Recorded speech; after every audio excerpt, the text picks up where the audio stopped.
Setelah kehancuran pasukan Raja Abraha, kota Mekah semakin ternama. Dari kota inilah sejarah manusia paling mulia dimulai. Ka'bah sebagai jantung kota Mekah semakin ramai dikunjungi para peziarah. Demikian pula para pedagang. Mereka datang dari berbagai penjuru jazirah. Namun sayang, Ka'bah mulai diselewengkan fungsinya.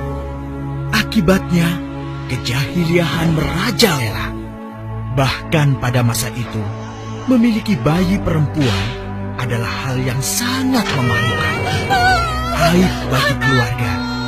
Sehingga sebagian dari mereka tega membunuh bayi perempuan mereka sendiri. Di tengah kondisi masyarakat jahiliyah itulah Nabi Muhammad dilahirkan. Bayi luar biasa itu lahir dari rahim seorang wanita mulia bernama Aminah. Pada saat itu ditandai peristiwa-peristiwa yang luar biasa. 10 balkon istana Kisra runtuh. Juga padamnya api-api yang biasa disembah oleh orang-orang Majusi.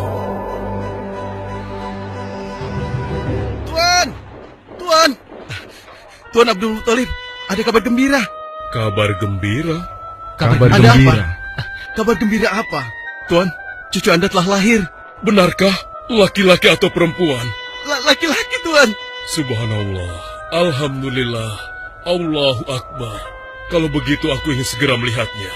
Mari, Tuan. Setelah mendengar itu, Abdul Muthalib bergegas menuju ke rumah Aminah.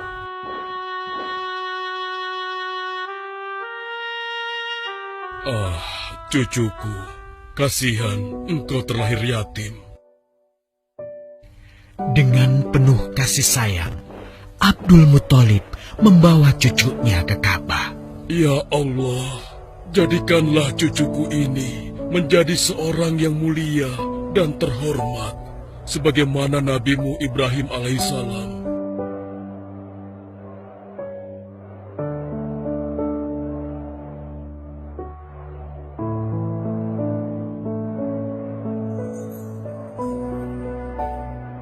Siapa namanya, Ayah? Muhammad. Muhammad? Iya, aku akan menamainya Muhammad. Artinya yang terpuji. Kehadiran Muhammad kecil sungguh memberi kebahagiaan. Tidak hanya bagi keluarga Bani Hashim. Bahkan seluruh kabilah suku Quraisy menyambutnya dengan sukacita. Kemudian Abdul Muthalib mencarikan ibu susu bagi Muhammad kecil. Kita sudah berhari-hari mencari anak susuan, yang dari situ kita akan mendapatkan imbalan yang cukup.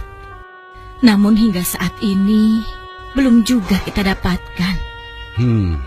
Ya, istriku, aku mengerti. Apa kita terima saja bayi yatim itu? Muhammad maksudmu? Iya, cucu dari Abdul Muthalib. Kasihan dia. Hampir semua teman-teman dari rombongan kita tidak ada yang mau menyusuinya. Karena tidak ada harapan untuk mendapatkan imbalannya dari ayah bayi itu. Betul juga engkau, istriku. Kasihan anak itu. Aku mendukungmu jika engkau susui dia. Mudah-mudahan Allah memberikan keberkahan bagi kita. Halimah segera mendatangi Abdul Muthalib. Dia bersedia untuk menjadi ibu susu dan pengasuh bagi Muhammad kecil. Betapa gembira Abdul Muthalib mendengarnya. Halimah dari Bani Sa'ad itu akhirnya dipercaya Abdul Muthalib untuk mengasuh cucunya 2 tahun lamanya. Ayo istriku, kita berangkat sekarang. Sebentar lagi suamiku. Insya Allah kita berangkat sampai anak ini kenyang. Kalau begitu, aku lanjutkan berkemas-kemas dahulu. Hah? Ada apa suamiku? Lihat, unta dan keledai kita. Mereka demikian sehat, tidak seperti sebelumnya. Subhanallah. Betul, suamiku. Tidak seperti kemarin. Demi Allah, kau tidak salah memilih istriku. Kau telah mengambil anak yang dipenuhi dengan barokah. Allah melimpahkan keberkahan atas Halimah dan suaminya. Mereka pulang ke kampung Bani Sa'ad dengan penuh rasa syukur. 2 tahun berlalu sudah. Tugas Halimatus Sa'diyah sesungguhnya telah usai. Saatnya Muhammad kecil harus dikembalikan kepada ibunya. Terima kasih, Halimah. Engkau telah merawat anakku dengan baik selama 2 tahun. Tidak ada yang bisa kuberikan, kecuali aku berdoa. Semoga Allah memberkahi engkau dan keluargamu. Amin. Saya juga bersyukur diberikan kepercayaan dan kesempatan merawat anakmu, wahai Ibu Aminah. Namun, begini Bu, mohon maaf. Kalau boleh, izinkan aku merawat Muhammad lebih lama lagi. Aku masih sangat sayang padanya. Baiklah, kalau begitu aku setuju dengan usulmu. Bawa dan rawatlah Muhammad sebagaimana dia anakmu sendiri. Terima kasih, Ibu. Terima kasih. Begitulah, Muhammad kecil kembali ke tengah-tengah Bani Sa'ad. Ia tumbuh menjadi anak yang memiliki banyak teman karena kemuliaan akhlaknya. Tatkala berusia sekitar 4 tahun, terjadilah suatu peristiwa. Muhammad, Bu! Muhammad! Muhammad? Kenapa Muhammad? Muhammad dibawa orang. Hah? Dibawa orang? Diculik? Coba ceritakan.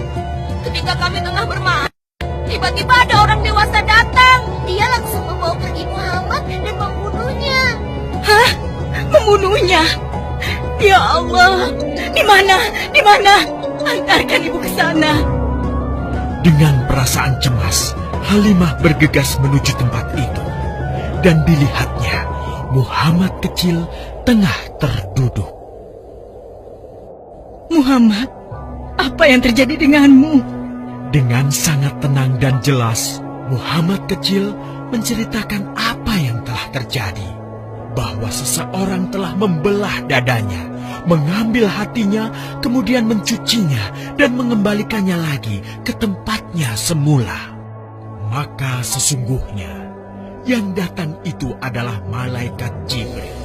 Dia ditugaskan Allah untuk mencuci hati Rasulullah sehingga bersih dari segala kecenderungan setan. Subhanallah, sungguh anak ini bukanlah anak sembarangan. Sebaiknya aku kembalikan saja kepada ibunya. Peristiwa itu membuat Halimah sangat khawatir. Maka bergegaslah Halimah mengembalikan Muhammad kecil kepada ibunya. Menginjak usia yang ke-6 tahun, Muhammad kecil diajak ibunya untuk berziarah ke makam ayahnya, Abdullah di Yathrib. Dalam perjalanan pulang kembali ke kota Mekah, Aminah pun jatuh sakit. Dari hari ke hari, tubuhnya semakin melemah. Hingga di sebuah kota bernama Abwa, letaknya antara Mekah dan Yathrib, Aminah meninggal di sana. Dan Muhammad kecil pun menjadi seorang anak yatim piatu. Sejak itulah, Muhammad kecil dirawat dengan penuh cinta dan kasih sayang oleh kakeknya, Abdul Muthalib. Muhammad, sudah berhentilah memerah susunya. Insya Allah, sudah cukup untuk persediaan kita hari ini. Beristirahatlah sejenak. Makanlah agar kau tetap sehat.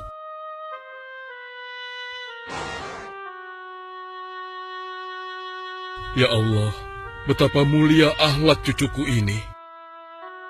Namun, kasih sayang Abdul Muthalib tidak berlangsung lama. Saat usia Muhammad 8 tahun, Abdul Muthalib, kakeknya yang sangat menyayanginya itu, meninggal dunia.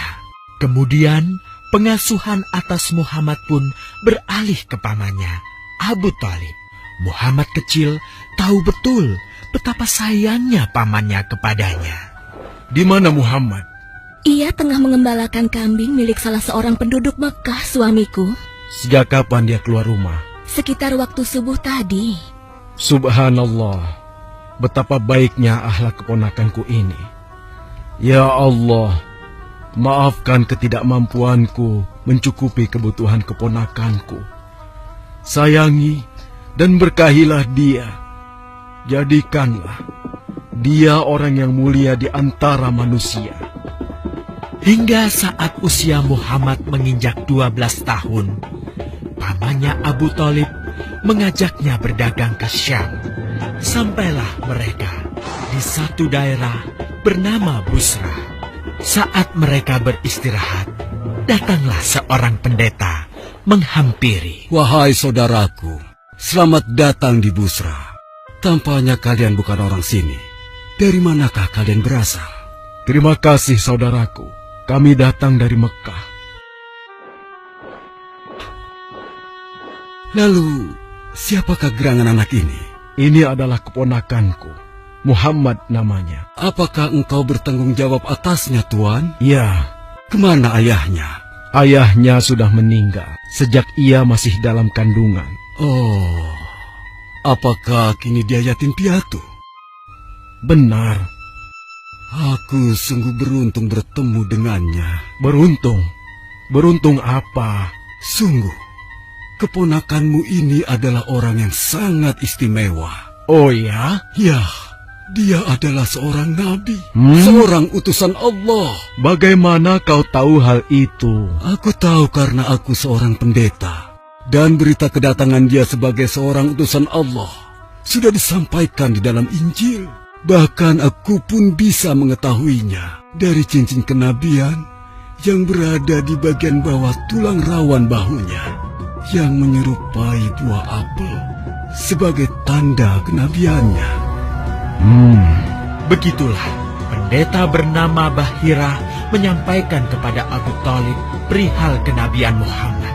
Ia berpesan agar menjaga baik-baik keponakannya itu, karena Muhammad kelak di suatu saat nanti akan menghadapi banyak gangguan dan rintangan. Istriku, Muhammad sudah berusia 25 tahun. Aku pikir sudah saatnya dia untuk menikah. Betul, suamiku.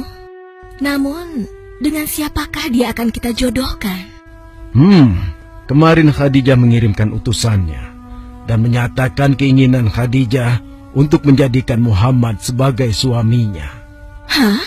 Khadijah? Khadijah yang mulia itu? Betul, istriku. Khadijah yang selama ini mempercayakan barang perniagaannya kepada Muhammad. Kenapa dia memilih Muhammad? Ya, Khadijah mengagumi kejujuran dan kebaikan akhlak Muhammad. Menurutmu sendiri bagaimana? Aku pikir Khadijah adalah wanita terbaik bagi Muhammad. Kita akan melamarnya. Tepat di usia 25 tahun, Nabi Muhammad menikahi Khadijah yang berusia 40 tahun. Dari pernikahan itu, mereka dikaruniai Allah 6 orang anak. 2 laki-laki adalah Al-Qasim dan Abdullah. Sedangkan putrinya adalah Zainab, Ruqayyah, Ummu Kulsum, dan Fatimah. Namun, kedua putranya itu telah meninggal semenjak mereka kecil. Suatu ketika, terjadilah banjir besar di kota Mekah. Kabilah-kabilah di kota Mekah pun bergotong royong membangun kembali Ka'bah. Setelah pembangunannya selesai, terjadilah perselisihan antara pemuka kabilah tentang siapakah yang paling pantas meletakkan Hajar Aswad di Ka'bah. Abu Thalib, apa yang harus kita lakukan? Kita sudah bicarakan hal ini selama 5 hari, namun tidak ada titik temu. Aku khawatir akan terjadi pertumpahan darah. Sudah, begini saja. Kita sepakati bahwa masalah ini kita serahkan kepada takdir terbaik. Lihat pintu masuk Ka'bah itu. Siapapun yang pertama kali akan melewati pintu itu, dan siapapun dia, kita tidak boleh menolaknya. Setuju? Aku juga setuju. Baiklah, aku setuju. Aku juga setuju. Baiklah, kita perhatikan bersama. Tidak lama setelah kesepakatan itu, atas izin Allah, Nabi Muhammad menjadi orang pertama yang memasuki pintu menuju Ka'bah. Alhamdulillah, segala puji bagi Allah. Ternyata Muhammad, dan memang dia adalah orang yang tidak pernah kita temui ada celah. Betul? Betul. Iya, Betul. Nabi Muhammad pun menerima kepercayaan itu. Dengan kebijaksanaannya, Nabi Muhammad meminta sehelai kain, lalu meletakkan Hajar Aswad di atasnya. Nabi Muhammad mempersilahkan seluruh pemuka kabilah untuk memegang ujung-ujungnya dan mengangkatnya secara bersama-sama. Setelah sampai pada sudut Ka'bah, giliran Nabi Muhammad meletakkan Hajar Aswad di tempatnya semula. Terhindarlah perpecahan di kota Mekah. Meskipun demikian, kegelisahan masih terus menggelayuti hati Nabi Muhammad. Kejahiliahan ada di mana-mana. Kezaliman dan kemaksiatan terus berlangsung. Ia tak habis pikir. Nabi Muhammad mulai merenung dan menyendiri untuk menghindar dari perilaku jahiliyah. Nabi Muhammad memilih tempat di sebuah goa di atas bukit sekitar Mekah. Goa Hiro. Dari mulut goa itulah Nabi Muhammad bisa memandangi kota Mekah yang dicintainya dengan pandangan yang lebih luas. Hingga suatu ketika, sesuatu yang tidak pernah terbayangkan sebelumnya terjadi. Tiba-tiba, goa itu menjadi terang benderang. Kemanapun arah mata melihat, di sanalah cahaya itu ada. Itulah malaikat Jibril. Jibril berkata, "Bacalah." Dengan gemetar, Nabi Muhammad berkata, "Aku tidak bisa membaca." Malaikat Jibril lantas merangkul Nabi Muhammad SAW dengan kuat hingga nafas beliau sesak. Seraya berkata lagi, "Bacalah." Sampai akhirnya malaikat Jibril membantunya setelah merangkulnya dan menyuruhnya membaca hingga 3 kali. Kemudian malaikat Jibril membantunya membaca. "Bacalah dengan menyebut nama Tuhanmu yang menciptakan. Dia telah menciptakan manusia dari segumpal darah. Bacalah, dan Tuhanmulah yang paling pemurah, yang mengajarkan manusia dengan perantaraan Al-Qalam.